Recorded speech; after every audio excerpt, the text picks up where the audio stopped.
Hello guys and welcome to my YouTube channel Bangar knowledge academy. तो guys आज मैं फिर से हाजिर हो गया हूँ आपके लिए एक और नए वीडियो के साथ। इस बार हमारा टॉपिक है इंफॉर्मेशन सेंटर से रिलेटेड। तो इस बार मैंने लिया है एनएस, जो कि एक इंटरनेशनल सेंटर है। तो आज हम एनएस के बारे में बात करेंगे। और फर्स्टली मैं थैंक्स बोलना चाहता हूँ उन लोगों के लिए जो मुझे इनकरेज करते हैं, कमेंट सेक्शन में बार बार बोलते हैं कि सर और वीडियो बनाइए। तो thank you for supporting me. तो आइए शुरुआत करते हैं हमारा एनएस। तो उससे पहले मैं आपसे एक रिक्वेस्ट करना चाहता हूं कि जो व्यूअर्स नए हैं और जिन्होंने अभी तक हमारा चैनल सब्सक्राइब नहीं किया है, तो पहले इसे सब्सक्राइब कर लीजिए ताकि आपको मोर लेटेस्ट वीडियो मिलते रहें। तो आइए स्टार्ट करते हैं बिना किसी देरी के। क्वेश्चन फर्स्ट है, full form of NS. Option A Indian national information centre, option B international nuclear information centre system, option C international new information system, option D none of the above. Hindi वालों के लिए repeat कर देता हूँ। जो NS है इसका full form बताना है। ऑप्शन ए है Indian national information system, option B है international nuclear information system, option C international nuclear information system, option D इनमें से कोई नहीं। तो जल्दी से आप अपना आंसर सेलेक्ट कर लीजिए, उसके बाद मैं आपको इसका राइट आंसर बताता हूँ।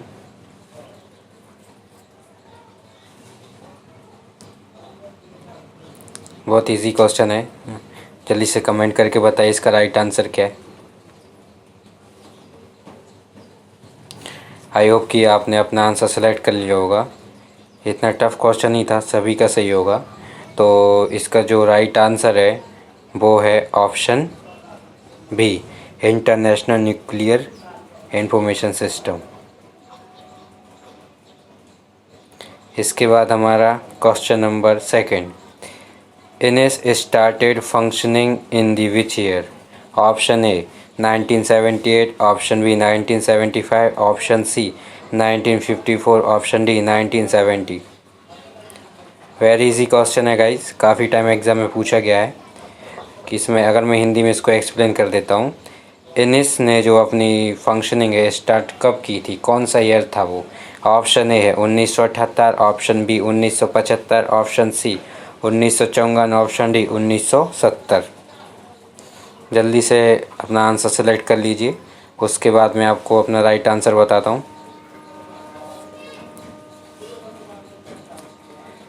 काफ़ी टाइम इस टाइप के क्वेश्चन पूछे जाते हैं, तो आई होप कि आपने अपना आंसर सेलेक्ट कर लिया होगा।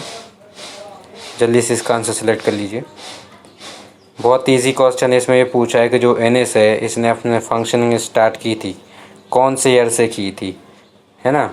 NS started functioning in the which year. चार ऑप्शन आपके पास सामने हैं, so select your right answer. Okay, तो I am telling the right answer. The right answer is option D 97। The NS started functioning in the year, in the which year. Option है हमारा option D 1970। Then move to the next question. Question number हमारा है तीसरा, NS full flagged operation in the year. Option A 1974, option B 1976, option C 1970, option D 1961। इसमें पूछा है NS ने जो फुल फ्लेज्ड ऑपरेशन है किस ईयर में किया था। ऑप्शन आपके पास सामने है। ऑप्शन ए है 1974, ऑप्शन बी है 1976, ऑप्शन सी 1970, ऑप्शन डी 1961। तो जल्दी से आप अपना आंसर सेलेक्ट कर लीजिए, उसके बाद मैं आपको राइट आंसर बताता हूँ। Please select the right answer, then I will tell you the right answer. I repeat the question, NS full-fledged operation in the year. Option A 1974, option B 1976, option C 1970, option D 1961। Hindi में इसमें पूछा है कि जो NS है इसने full fledged operation किस year किया था। तो आई होप कि आपने अपना आंसर सेलेक्ट कर लिया होगा। Please share your answer in comment section. तो इसका जो राइट आंसर वो है ऑप्शन बी। जो NSA इसने फुल फ्लैग ऑपरेशन कब किया था? 1976 में, 1976 में। Then move to the next question. अब हम अगले क्वेश्चन की ओर बढ़ते हैं और क्वेश्चन नंबर हमारा है 4th। NSA sponsored by. जो NSA किसने स्पॉन्सर्ड किया था, किसके द्वारा हुआ था? Option A IAEA, option B BARC, option C AGRIS, option D मेटलर्स। हिंदी वाले इसमें ये पूछा है कि जो NSA उसको स्पॉन्सर किसने किया था, कौन था वो? तो ऑप्शन है हमारा IAEA, ऑप्शन बी है BARC, option C AGRIS, option D मेटलर्स। जल्दी से आप अपना आंसर सेलेक्ट कर लीजिए, उसके बाद मैं इसका राइट आंसर बताता हूँ।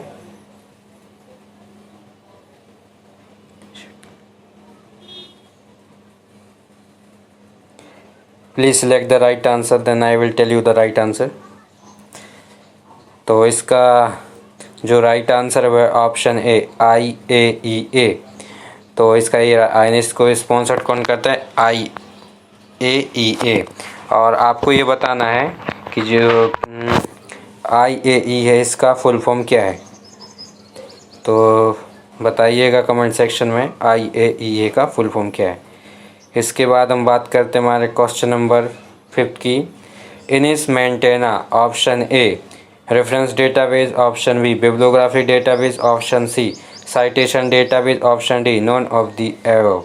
इनमें से कोई नहीं। इसमें ये पूछा है जो इन्हें से मेंटेन करता है, क्या करता है? संदर्भ database, bibliographic database, citation database, और इनमें से कोई नहीं। तो जल्दी से आप अपना आंसर सेलेक्ट कर लीजिए, उसके बाद मैं आपको इसका राइट आंसर बताता हूँ। आई होप कि आपने अपना आंसर सेलेक्ट कर लिया होगा। बहुत इजी क्वेश्चन है। इनिस मेंटेन करता है, क्या मेंटेन करता है? रेफरेंस डेटाबेस मेंटेन करता है, option B bibliographic database maintain करता है, option C citation database, option D इनमें से कोई नहीं। तो इसका जो राइट आंसर है वो ऑप्शन बी बिब्लियोग्राफिक डेटाबेस। याद रखना गाइस, बिब्लियोग्राफिक डेटाबेस मेंटेन करता है। और ये काफ़ी IMP क्वेश्चन है, क्योंकि UGC net point of view से काफ़ी इंपॉर्टेंट है और काफ़ी टाइम इस टाइप के क्वेश्चन हमें UGC नेट और काफ़ी ऐसे जो लाइब्रेरियन एग्ज़ाम उसमें हमें देखने को मिलते हैं। तो गाइस एक मैं सॉरी बोलना चाहता हूँ कि आप आंसर बताता हूँ उसके पहले क्वेश्चन रिपीट करता हूँ, क्योंकि इसमें हिंदी मीडियम वाले भी और इंग्लिश मीडियम वाले हैं। तो चाहे थोड़ा टाइम लग जाए लेकिन सबको समझ में भी आ जाए और किसी के भी माइंड से एक क्वेश्चन स्किप ना हो, है ना। तो बढ़ते हमारे नेक्स्ट क्वेश्चन की तरफ। हमारा क्वेश्चन है वेरी IMP क्वेश्चन है। अगर हम UGC नेट के पॉइंट ऑफ व्यू से देखें तो इट्स अ वेरी इम्पोर्टेंट। तो 6th question, full form of FIVRE।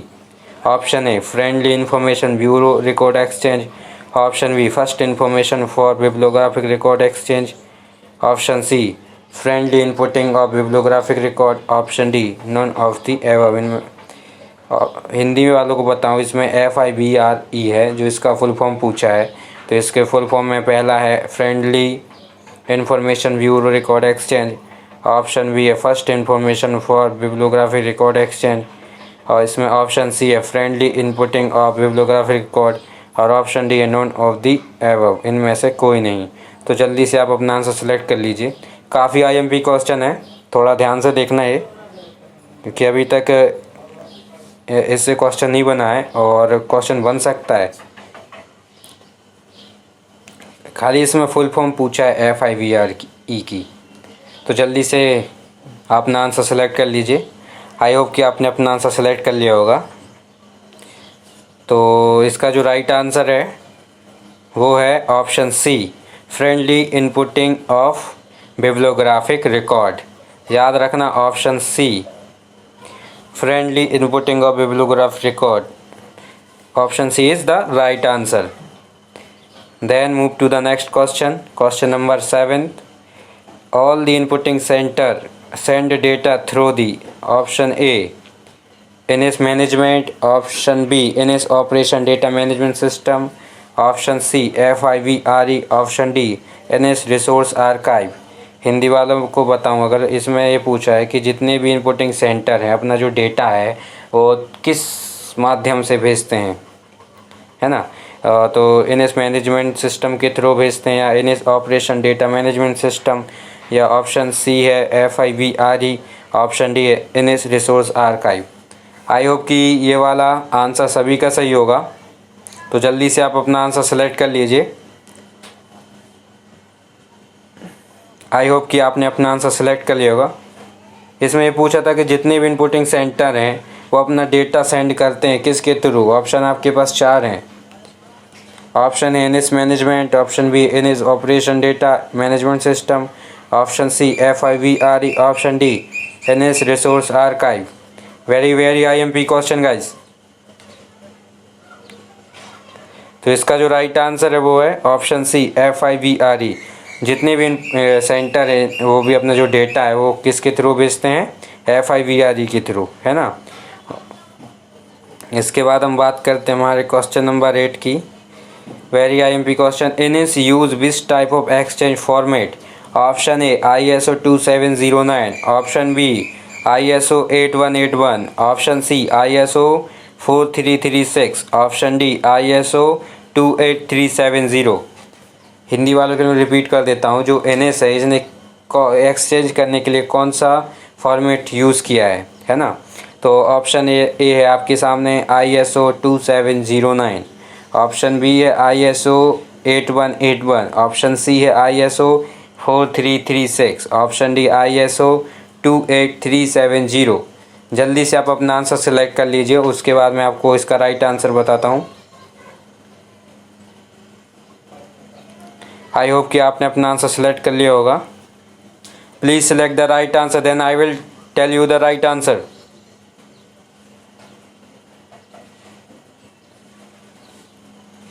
The right answer is option A ISO 2709।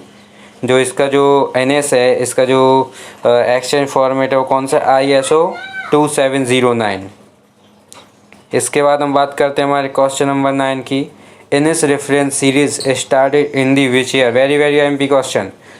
जो NS reference series started in the which year. Option A 1978, option B 1970, option C 1973, option D 1969। Hindi वालों के लिए बता देता हूँ, जो NS reference series है ये किस ईयर से स्टार्ट हुई थी, कौन सा वर्ष था जब ये स्टार्ट हुई थी, शुरुआत हुई थी। तो ऑप्शन ए है 1978, ऑप्शन बी है 1970, ऑप्शन सी है 1973, ऑप्शन डी है 1969। तो जल्दी से आप अपना आंसर सेलेक्ट कर लीजिए, उसके बाद मैं आपको इसका राइट आंसर बताता हूँ।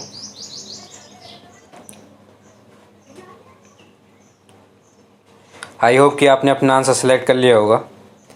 वह ईजी क्वेश्चन है। इसमें NS रेफरेंस सीरीज़ पूछा है कि ये कब आई थी, तो ऑप्शन आपके पास सामने है। तो इसका जो राइट आंसर है ऑप्शन डी 1969। जो NS रेफरेंस सीरीज़ है ये कब आई थी, 1969 में। याद रखना है, UGC net point of view से देखे तो ये इस टाइप के क्वेश्चन हमेशा पूछे जाते हैं। क्वेश्चन हमारा 10th। Where is the headquarter of NS। ये तो ये इस टाइप के क्वेश्चन तो हमेशा आते हैं, तो ये थोड़ा याद रखना। इसमें ये पूछा है question number 10th, where is the headquarter of NS। Option A Geneva, option B Vienna, option C London, option D Singapore. Hindi वालों के लिए जो NS है इसका हेड क्वार्टर कहाँ पे है, इसका मुख्यालय कहाँ पे है। आपके पास ऑप्शन सामने है 4 है। एक ऑप्शन ए है Geneva, option B Vienna, option C London, option D Singapore. तो जल्दी से आप अपना आंसर सेलेक्ट कर लीजिए, फिर मैं मैं इसका राइट आंसर बताता हूँ।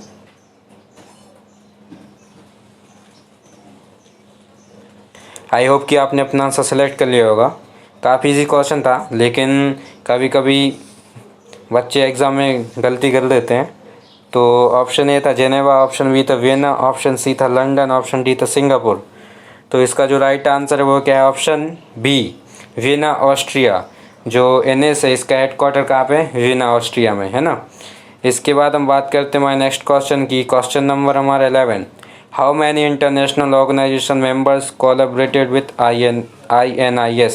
Option A 18, option B 15, option C 12, option D 24। इसमें ये पूछा है हिंदी मीडियम वालों के लिए कि कितने अंतर्राष्ट्रीय संगठन हैं जो एनएस से कोलैबोरेटेड हैं। तो ऑप्शन आपके पास सामने है। ऑप्शन ए है 18, ऑप्शन बी है 15, ऑप्शन सी है 12, ऑप्शन डी है 24।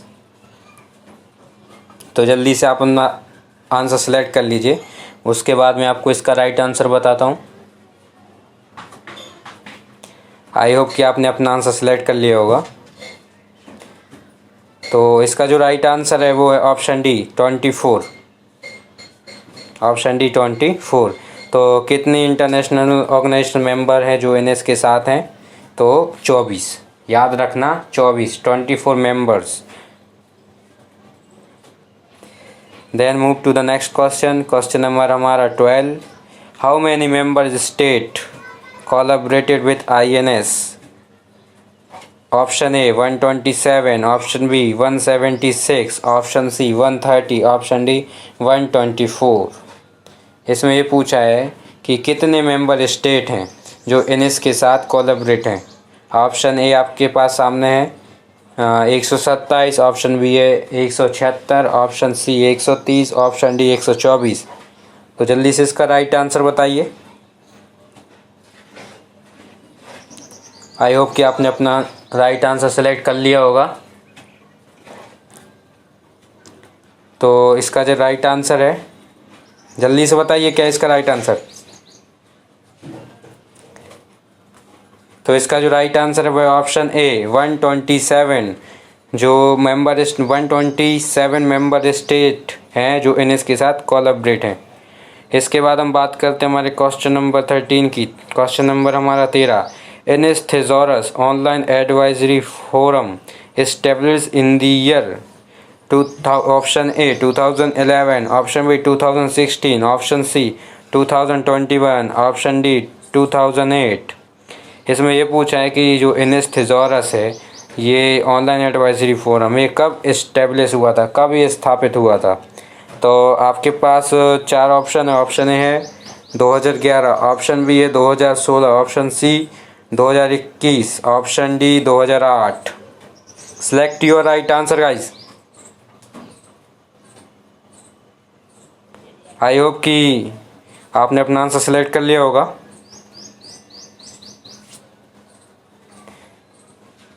तो इसका ये राइट आंसर है वो क्या है? Option A 2011। जो NS thesaurus online advisory forum है वो कब इस्टेब्लिश हुआ था? 2011, 2011, है ना। इसके बाद हम मूव करते हैं नेक्स्ट क्वेश्चन की तरफ। Question number 14, which centre work as a part of NS centre activities? Option A NIC, option B NISCAIR, option C BARC, option D ICMR। थोड़ा क्वेश्चन में थोड़ा एक मिसिंग है। इसमें पूछा है कि which centre work as a part of NS centre activities in India. In India थोड़ा स्किप हो गया माइंड से लिखना। तो इसमें ये तो थोड़ा याद रखना इसको कि इंडिया में जो एनएस जो इंडिया में जो एनएस सेंटर है उसकी एक्टिविटीज़ कौन करता है। तो ऑप्शन ए है NIC, option B NISCAIR, option C BARC, option D ICMR। तो जल्दी से आप अपना आंसर सेलेक्ट कर लीजिए। एक बार मैं फिर से क्वेश्चन रिपीट कर देता हूँ। Question number 14, which centre work as a part of NS centre activities in India. Option A NIC, option B NISCAIR, option C BARC, option D ICMR। Question आपको समझ में आ गया ना। जिस प्रकार एनएस एक इंटरनेशनल संगठन है ना, किस फील्ड में? न्यूक्लियर के लिए। उसी प्रकार इंडिया में कौन सा संगठन है जो इस प्रकार की क्रियाओं को करता है। ऑप्शन ए है NIC, option B NISCAIR, option C BARC, option D ICMR। जल्दी से आप अपना आंसर सेलेक्ट कर लीजिए। आई होप कि आपने अपना आंसर सेलेक्ट कर लिया है। तो इसका जो राइट आंसर है वो option C, BARC. I hope कि सबका सही रहा होगा ये वाला आंसर, ऑप्शन बार्क। जो बार्क है वो इंडिया में न्यूक्लियर से रिलेटेड चीज़ों को देखता है। उसके बाद हम बात करते हैं हमारा question number 15, which of the publication is not related to INIS।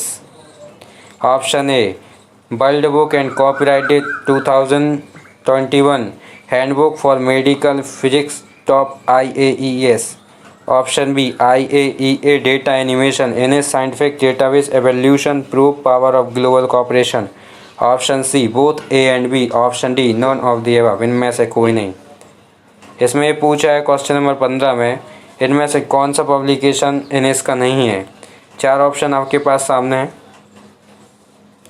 Option A है world book and copyright day 2021, handbook for medical physics top IAES।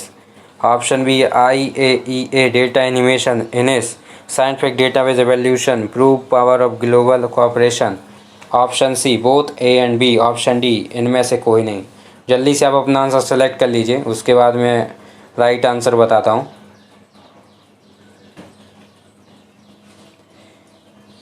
I hope कि आपने अपना आंसर सेलेक्ट कर लिया है। तो इसका जो राइट आंसर वो है option C, both A and B.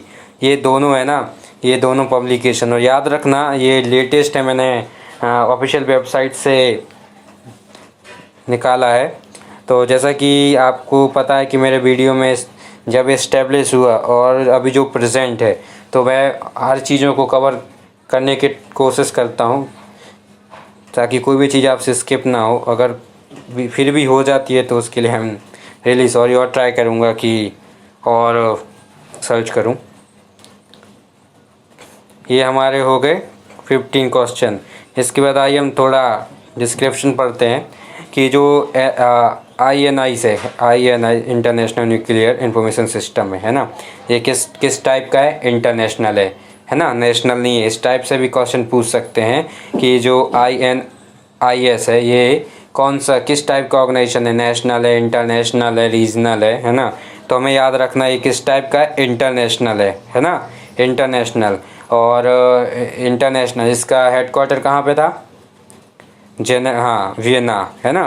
और ये कब स्टार्ट हुआ था, 1970। अभी हम इसको ब्रीफ में देखते हैं। पहले ये देखिए कि जो NS है ये कौन कौन से जो सब्जेक्ट एरिया क्या है इसका, NS का।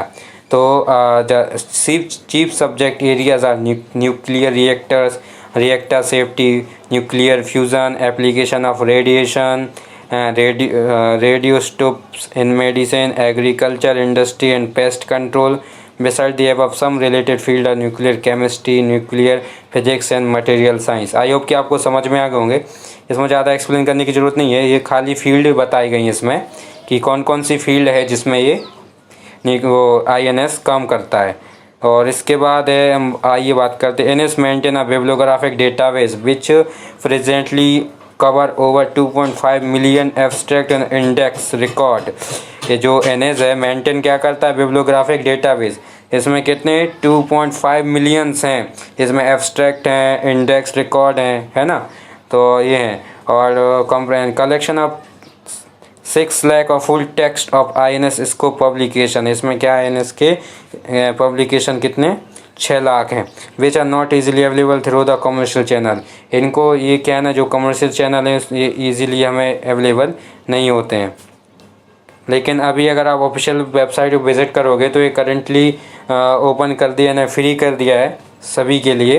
तो बस इंटरनेट यूज़ करके कोई भी इसको एक्सेस कर सकता है। लेकिन ये कब तक फ्री है ये तो अभी कोई डिसाइड नहीं हुआ है कि कितना पोर्शन फ्री है। तो एक बार विज़िट कर लेना आप ऑफिशियल वेबसाइट। तो एक बार हम उसको ब्रीफ में समझ लेते हैं। NS का फुल फॉर्म क्या था, international nuclear information system. NS start कब हुआ था, 1970। और फुल फ्लैज ऑपरेशन कब हुआ था, 1976, है ना। और NS किस फील्ड में काम करता है ये हमने अभी बात की है। जैसा कि बताया था कि न्यूक्लियर रिएक्टर्स है, रिएक्टर सेफ्टी है, न्यूक्लियर फिज़न है, काफ़ी चीज़ें हमने यहाँ पे देखी, है ना। और तो इसके हमने पब्लिकेशन देख लिए। और इंडिया में NS के कौन काम करता है तो ये भी हमने देख लिया। तो ये थे हमारे आज का NS टॉपिक। आई होप कि आपको अच्छा लगा होगा। तो अगर आप किसी भी एग्ज़ाम, चाहे आप UGC नेट का प्रिपरेशन कर रहे हो, DSSB हो, पंजाब स्कूल लाइब्रेरियन हो, बिहार लाइब्रेरियन हो, जितने भी लाइब्रेरियन एग्ज़ाम हैं उसमें ये हेल्पफुल होंगे। तो आई होप कि आपको ये मेरा जो क्वेश्चन लाया था वो थोड़ा डिस्क्राइब आपको अच्छा लगा होगा। तो अगर आपको अच्छा लगा तो प्लीज़ इसे सब्सक्राइब कीजिए ताकि आपके पास और भी ज़्यादा कंटेंट मिलते रहें। तो मिलते हैं फिर हम हमारे अगले नेक्स्ट वीडियो में। तब तक के लिए गुड बाय।